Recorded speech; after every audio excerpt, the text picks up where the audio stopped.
Hey there, guys. Welcome to day 2 of the Nourish with Protein mini challenge. My apologies for being a few minutes late. These tech issues kind of come and get me at just the wrong moment.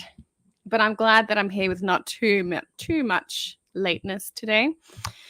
I hope you're doing great. Let me just set up my screen here. Now, depending on when you're watching this, I know a lot of people are going to watch the replays. So good morning, good evening, depending on when you're watching this. And last night, I should say, I know a lot of you may not have had a chance to watch last night's day 1 video, but that's when we spoke about the many and varied roles that protein plays in our body, way beyond muscle building, way beyond weight loss. It's about the full functioning and optimization of our body. It's the control center. If we don't have protein, we're like switching off the control center in our body. We don't create enough enzymes. We don't create enough neurotransmitters and hormones. Our immune system suffers. There's just so much that protein does. So if you haven't seen it, go ahead and watch last night's video. Today, I'm hoping will be a bit shorter. Last night was only 24 minutes, but I'm trying to keep it real short. I have a problem with doing that. I do. It's a challenge, but I'll get there. So today, actually, before I go talk about today, just so you know, there's prizes every day this week, you guys. So to be in the running to win the prize for yesterday, you just need to comment on the video.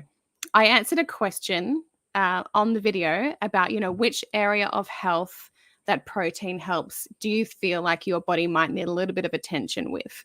And again, this is not necessarily saying that a protein deficiency is causing that issue. It's really just gaining an awareness of how your body is tracking, how are you feeling, and then thinking into and feeling into what could potentially be causing that.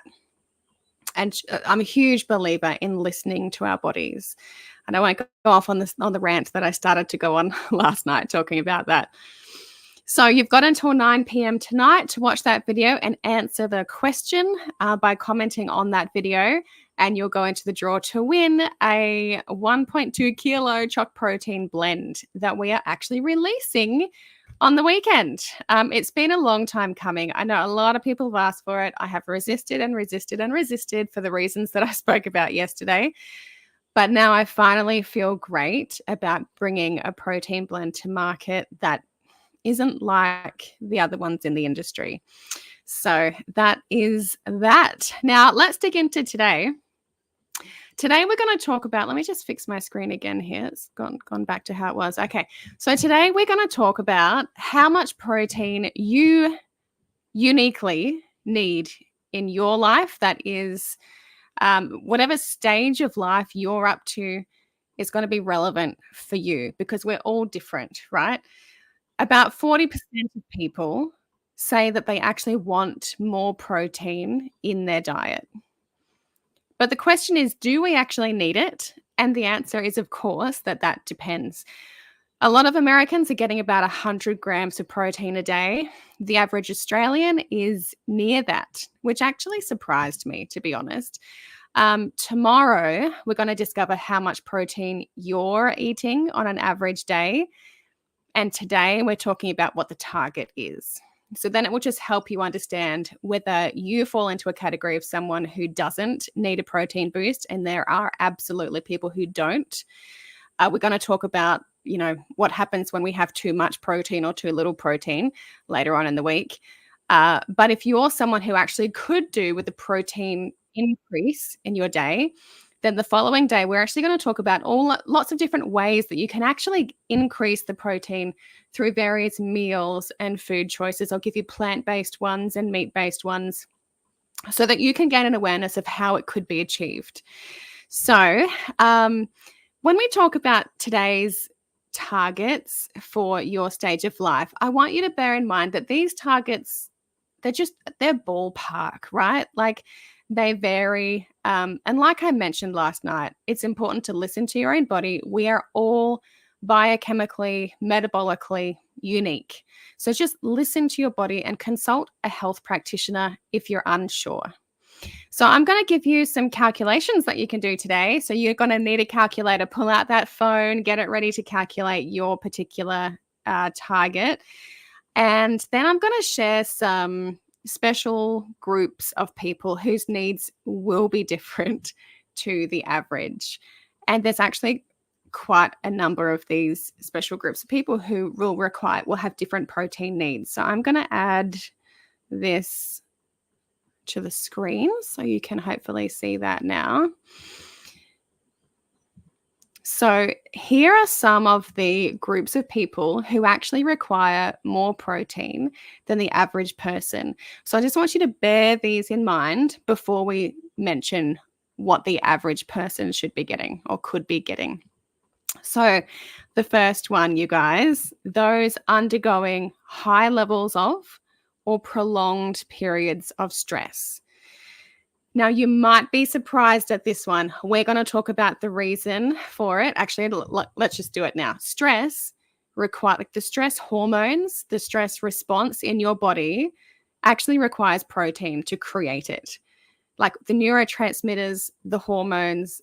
If you are just constantly flooding your body with adrenaline, with cortisol, with all these high stress feelings, if you're in constant stress, then you have a constant drawing on those amino acids from the protein that we eat, which leaves less for all the other functions in our body that protein needs to achieve. And so the other groups of, special groups of people that require more protein are those with injuries, of course, those who are pregnant or breastfeeding, and those with a chronic illness, right? And so these groups of people might not be able to make what we call conditional amino acids, which basically just means you've probably heard of essential amino acids. They're the amino acids, which are the building blocks of protein. I'll just call it protein for simplicity's sake. They're the types of protein that we actually can't create inside of our body independently of food. So the essential amino acids are those that we have to get from the food we eat. We can't get it from anywhere else, right? But these groups of people may not be able to make some of the other amino acids called conditional amino acids that we can usually just make ourselves inside of our body. And so therefore, there's a greater need for these groups of people to be getting a wider range of amino acids from their diet. I won't go into the nitty-gritty details of which amino acids, but suffice to say that collagen is a great way to get some of those conditional amino acids if you are one of the people in these special groups. I think that's the most succinct way of saying that.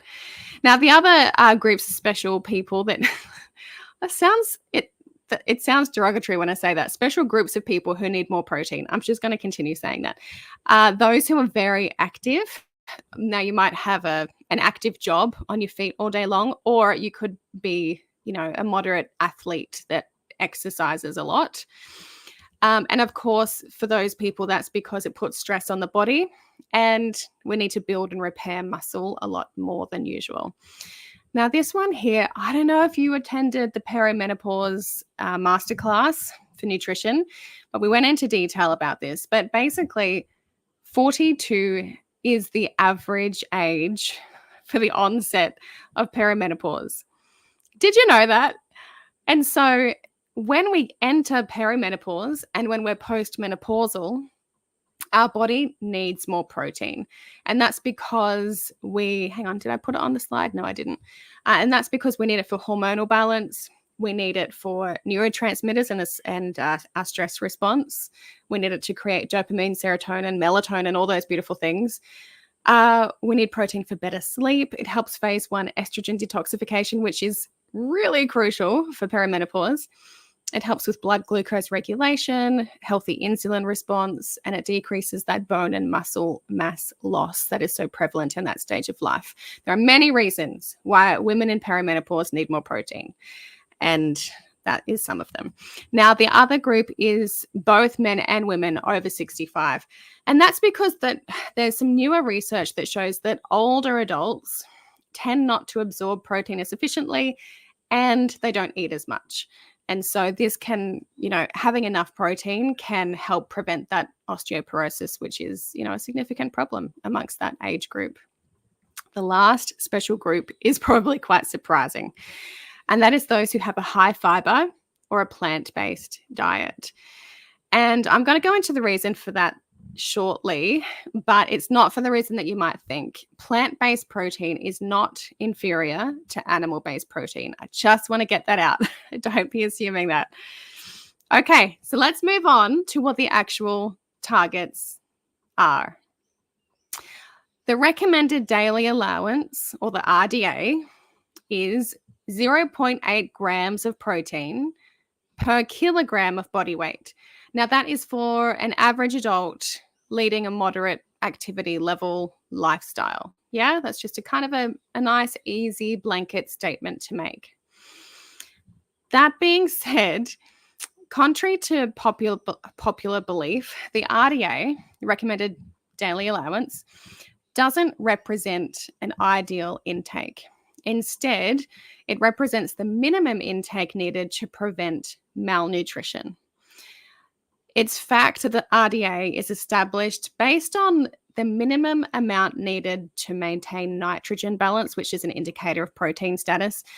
The RDA is set to ensure that the majority of the population, 97 to 98% of individuals in any specific population have an adequate protein intake to meet their basic physiological needs and prevent deficiencies.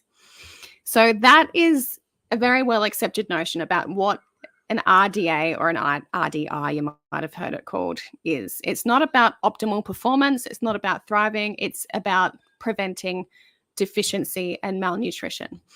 So that being said, some argue that a more appropriate statistical analysis of the data used to establish the RDA suggests that this number should be higher at 1 gram per kilogram of body weight. And again, some argue that the indicator amino acid oxidation technique overcomes many of the shortcomings of that nitrogen balance studies, and that it should be actually closer to 1.2 grams per kilogram for appropriate optimal function rather than avoiding deficiency. So you guys, there's 3 benchmarks we can go by. And I'm not a health professional, so I can't sit here and say what's going to be best for you. And so I'm just going to let you decide. I'm going to give you all 3. You can decide what's going to be best for you. I'm going to walk you through the calculations. And if you're not sure or if you're concerned, just go and see your health professional, and they'll be able to guide you in the right direction based on your specific needs. But I'm going to help you as much as I can today. So let's just have a look at kids. Now, I hope you can see that, but if you can't, I'm going to post these slides in the group. That's what I will do. It will help you guys out. But you can see here that I've included all 3. So the RDA, which is the amount just to prevent deficiency, just to prevent malnutrition, and then the other 2 benchmarks that are argued to be more appropriate for optimal function.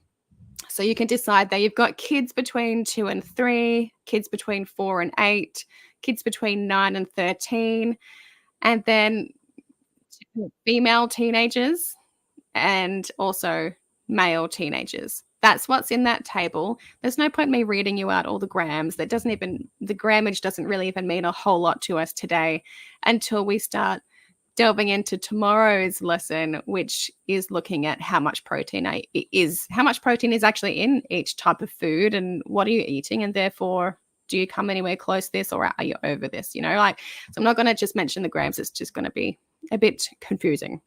Not confusing, just a bit boring to listen to, frankly. So that's the kids. And now as for adults is when we start kicking into grams per kilogram rather than just a blanket. Like, see, for kids, it's just their age, right? For adults, it's sorry, Carrie, is there a StreamYard link? I can actually see your name, so you probably don't need it. That's awesome. Thank you for asking, Carrie. Now, with the kids, you can see there that it's just on age, and then for adults, it's based on kilograms. So you just need to know how much you weigh. So if you've got a scale at home, pop on it. I actually did test. Do you know what? I don't even have scales at home because I'm not a big believer in scales. I could go on a rant about that. I'm not going to. But if you know how much you weigh, the last time I weighed myself was when I took our dog to the vet and I had to weigh the dog. And I was like, I wonder how much I weigh these days. So I jumped on the scales at the vet, and that's really the only time I weigh myself. So if you've got a way to weigh yourself, go ahead and do that. And then you can see each of these different categories. So we've spoken about RDA just prevents malnutrition, prevents deficiency. Option 2 and 3 here represent what many argue to be more appropriate levels for optimal function in the body. So Kerry says she's about 100. So look down the bottom there, Kerry. And so long as you're not in one of the special needs groups, which, Kerry, I think you're about my age. So we fall into one of the special needs groups, which we're about to talk about. So it will be a little bit higher. So you can choose one of those three. One of these three. So let's take Kerry, for example, right? So Kerry's in the comments here now. She's 100 kilos. So if she's going by the RDA, just to basically prevent malnutrition, she'd be shooting for 80 grams of protein a day.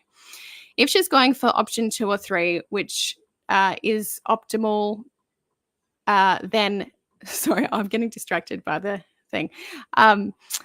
Then she'd need to shoot for 100 to 120 grams a day. I think, tell me if that's clear. Have I lost anyone yet? And Kerry actually said that she turned 37 on Sunday. Happy birthday, Kerry. So you've actually got some time. So I think that this is where you sit then. You don't need to worry about the special needs groups unless you identify as one of those groups that we've already gone through. And if you were there a few minutes ago, you'll know if you're in one of those special needs groups. Good. Kerry says it's clear. Good to hear. Someone else said, so as we lose weight, we'll need to adjust. Good question. Now, if you are overweight, whatever that means to you, you might just want to think, okay, what is, an average healthy weight for someone of my age, and go for that. So if someone is obese, then we need to just reduce that kilo down to what would be appropriate for whatever you think is appropriate for a healthy range for you, because we're all so different, and then take it across from there. Does that make sense? Okay, so now that we have looked at the adult base ranges, now let's have a look at how much we need if you fall into one of those special needs groups. So for the special needs groups, the RDA bumps up a bit. So the RDA then states that it's 1 to 1.3 grams of protein per kilogram of body weight instead of 0.8. So that's actually an increase of 22 to 44% higher. It's actually quite a lot higher if you're falling into one of those special needs groups, which, if you, like, for Kerry's benefit and those who just want a bit of a reminder, those special needs groups are those who are undergoing high levels of stress or prolonged periods of stress, those with an injury, those who are pregnant or breastfeeding, those with chronic illness, those who might be really active in their job or with their exercise, if they're an athlete or go to the gym every day, women who are over 42 and might be in perimenopause or postmenopausal, anyone over 65-ish, and those who are having a high fiber or a plant-based diet. And we're going to go into the reason why for that in just a second. So if you fall into one of those special needs groups, then we need to up your protein from this table here. So the special needs groups is, 22 to about 44% higher. So the way we're going to calculate your needs is your original amount. Okay, let's just say Kerry was at, I'm going to just go the middle of the road for Kerry, say 100 grams of protein a day for Kerry. If she was in a special needs group, she'd just want to multiply 100 times 1.22 or 1.44. If you're in that range, you'll be fine. Like, we don't need to stress about the decimals. We don't need to stress about the nitty-gritty details. We just kind of want to gain an awareness of, like, what is around about the amount that I could be shooting for at my stage of life. We don't want to get caught up in obsessive tracking of everything for a long period of time. I think for a few days, just to gain, like I said, an observation on what you're currently doing, and is that anywhere near what I could be doing for optimal function, that's a healthy tracking. But then if we start to do it every day for months on end, then it becomes a problem, and I would really discourage that. But your protein needs, if you're in a special need group, is your original amount times multiplied by 1.22 or 1.44. Hopefully that's clear, you guys. Here's an example. So if your original amount was about 80 grams of protein required for the day on that table that we saw, then you'd be going, oh gosh, that was not helpful, was it? That's a typo. Where's my phone? The amount should actually be 80 times 1.22 is 97.6. I'll put a 1 there instead of a 9. Sorry, guys. Or if you want to do the higher amount, 1.44, then it would be 115 grams. Yeah, makes sense? Okay. Now, Carrie, I see your question there. I think that's a great question for the Q&A that I'm going to run on the weekend. So I'm going to copy and paste that into my Q&A document just so I don't get too off track today. Is that cool? Now, the last special needs group for higher amounts of protein are those on a high fiber plant-based diet. Now, what the recommendation is that we should actually increase it by about 10%. And just let me tell you the reason. I don't want to mislead anyone by having anyone assume that means that means that plant-based protein is inferior to animal-based protein. It is not the truth. Plant-based protein can be a fantastic source of protein, and the incomplete protein myth that was attributed to plant-based foods was debunked convincingly decades ago. So the only reason that we suggest, or that dietitians suggest, that it should be increased by about 10% is simply that those who are having a high fiber diet, the fiber is fantastic for you, right? Like if you've been through the fiber challenge, you know that we want a whole bunch of fiber. We love fiber. Fiber helps our mental health, our gut health, our overall health, our hormonal system, everything. And the reason for that is just that the fiber actually sweeps through, and as it sweeps through, which we want it to do, it just kind of takes a bit of the protein with it. Just a small amount, maybe about 10% is what they estimate. So that's the only reason. So if you're having plant-based, high-fiber diet, just have that little bit extra. Does that make sense? Kerry, you said, I thought they were missing amino acids from plant-based proteins. Yeah, that's what the myth was that was highly publicized, and it has confused a lot of people. However, it really has been convincingly debunked, and I'm happy to, you know what, I'm going to add that to the Q&A too. I love your questions, Kerry. I'm going to add it to the Q&A so that we can go through it and just explain where it all came from. And Kerry, your question, how much fiber is considered high in this context? It'd be, say, like 30, 35 grams plus, which is actually a fantastic amount to shoot for. There's absolutely nothing wrong in doing it. That's where we want to go. But it's just that we don't want to lose too much protein in the process. Yeah, so we just increase that little bit. Yep, sure, I can gather some links for you too, Kerry. It's always good when you read it yourself so that you can refer back to it as well. So guys, I hope that helps you calculate how much protein you particularly need in this stage of life. You can see that it's not just everybody needs X amount of protein per day. It is very unique. It's to your stage of life. And I hope that the calculations were simple and clear enough and that I've explained it well. I will post the slides to this presentation in the group so that you can refer back to it. And your homework for today is obvious, right? I want you to tell me in the comments what your target is going to be.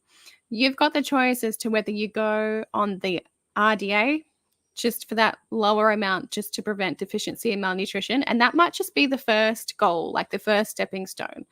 And then if you want to go on to the other two options that are considered to be better for optimal function, then just let me know. So put in the comments what target you're going to be shooting for, and then you'll be in the draw to win a 1.2 kilo packet of chocolate protein blend that is being launched this weekend. And Kerry's the first one to put her target in. She says 90 to 100 grams per day. Awesome. That's so great. And you're going to get a lot of clarity, Kerry, because now that you know the benefits and the roles that protein plays in your body, and now you also know how much you're going to be shooting for every day. Well, again, when I say every day, none of us are going to do it every day. It's just a ballpark that we're going to shoot for. It's really going to be like this, and that's okay. And then tomorrow, you get to gain an awareness of how much you're actually having right now on an average day. The day after, we get to then learn, like, what are the different foods that we can eat that might help bolster it up. So we're going to get a lot of clarity this week. You're going to walk away at the end of the week knowing exactly where you stand with protein and helping your body to function at its best, which is really cool. And we can make it very simple. Someone else said, sorry, I'm not seeing some of your names because I know StreamYard, the streaming software that I'm using to go into YouTube and the Facebook group, doesn't always give me names. I'm sorry. And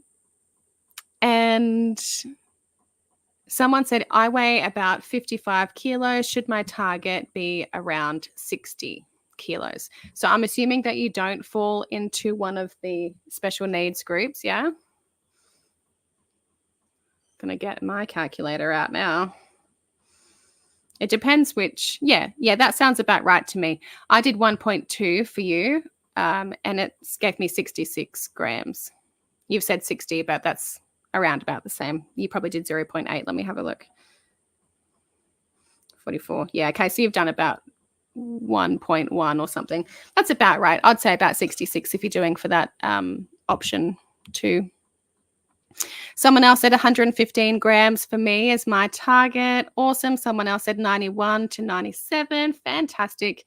Kerry's mum always encouraged protein, so I have it with most meals. Kerry, that's going to stand you in great stead for the next few years when you start heading into that average age for perimenopause onset, because having protein at each meal is going to be really important for you at that stage of life particularly. But it's also important for all of us because we don't actually store protein very well. Even though it's a slow burn, so we have protein, say, in the morning, and that's going to give us a bit of a slow burn release of energy, etc., throughout our day, but then we don't store it. So we kind of need this constant, regular supply of protein in our day. It's not something that we can sort of have in just one big hit in the morning and just think that's going to see us through for the whole day.